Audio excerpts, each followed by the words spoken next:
Dan Barber, who is the chef and owner of the Blue Hill restaurant here, he is aware as a chef now that if he's going to be successful in producing the kind of food that people want to eat with great taste,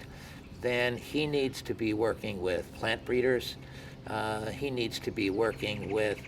soil scientists and with farmers who know how to manage soil in a way, because he's begun to find out as a chef that if you have healthy soil,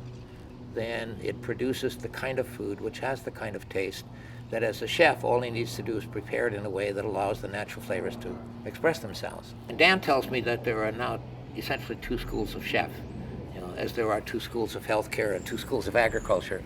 And the two schools of chefs, which he calls, on the one hand, the molecular chefs, where they don't care where the food comes from. They put all of their energy and effort into manipulating the food after they get it in order to get to the kind of taste they want through various kinds of manipulations. The other school of chefs is what he calls the farm-to-table chefs.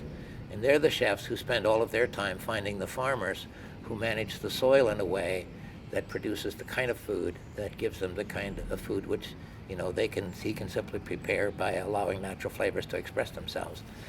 So it's those chefs now that are beginning to help us to understand the value